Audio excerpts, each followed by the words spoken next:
Саламатсыздар ма, құрметті көрермендер. Біз қазір векторға байланысты бір есептің шығарылуын жасайтын боламыз.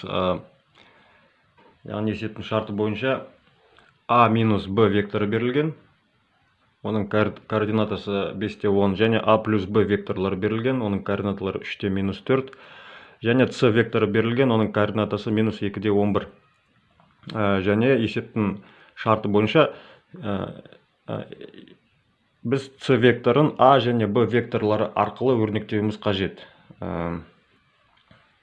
Мен бір тест жинақтарынан көрдім осы есепті, бірақ ол жерде жауабын беріп қойған, және жауабында c тен a қосылған 2b c векторы a қосылған 2b векторлардың қосындысына тең екені жазылған.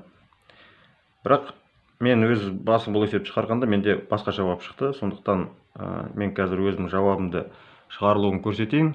Сіз енді өзіңіз қарай жатарсыз кімдікі қате екенін, бірақ менің ойымша кітаптағы жауап дұрыс емес. Сонымен бұл енді қарапайым есеп. Яғни біз кәдімгідей жүйе бойынша шешіп a және b векторларының координаталарын табайық. Екі теңдеуді қосып жіберейік әуелі.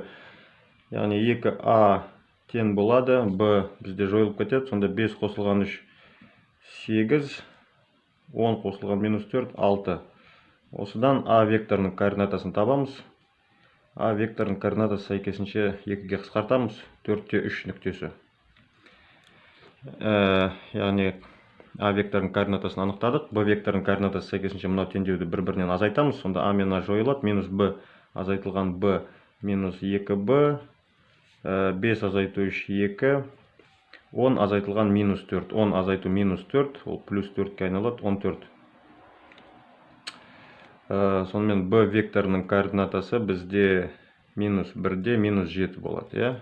2 мен 14-ті минус 2-ке бөлеміз. Сонымен бізде осындай жауаптар шықты.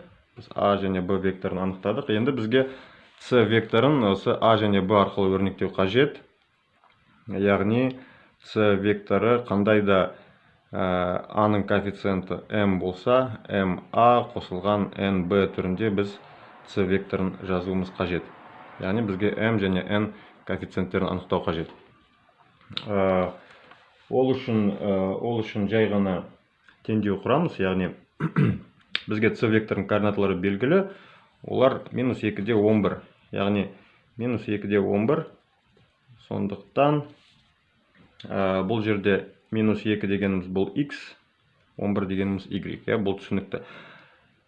Яғни біз осындай теңдеу құрамыз. Егер бізде c векторын, тағы да қайталап жазайын, c векторы m көбейту a векторы қосылған n көбейту b векторы болса, онда сәйкесінше минус 2 қайдан шығып тұр? Минус 2 дегеніміз ол a-ның координатасы, яғни 4. Мінеке, 4 көбейтілген m, яғни 4m, және b векторының x координатасы минус 1 көбейтілген n, яғни минус n. Осы екі векторының қосындысынан c векторы шығып тұр бізде. Және 11 бұл a координатасы, ол y координатасы, яғни a-ның y-ге бізде 3-ке тең. 3-ті көбейтеміз m-ға, яғни 3m, және b-ның y-ге минус 7. Осы минус 7-ні n-ға көбейтеміз, минус 7n. Болды. Яғни қарапайым, бізде қарапайым теңдеулер жүйесі шықты, сызықтық теңдеулер жүйесі. Так, бұл жерде не істесек болады? n-ді өрнектеп алайық. n дегеніміз 4m қосылған 2. Түсінікті, n-ді солға жібердік, 2-ні оңға жібердік, таңбаларын ауыстырып. Енді осы n-ді біз мына жерге апарып қойайық. 7n-дің орнына, яғни 11 тең 3m азайтылған 7 көбейтілген 4m қосу 2. n-ның орнына 4m қосу 2-ні жазамыз.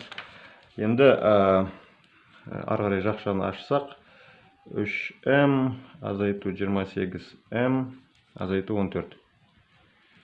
3m азайту 28m ол 25m, минус 25m, оны солға жібереміз, сол жағына, сонда плюс 25m, 11 теріс таңбамен 10-ға өтеді, минус 14 азайту 11, ол минус 25 болады, теріс таңбамен, яғни минус 25, осыдан m бізде шығып тұр, m тен минус 1.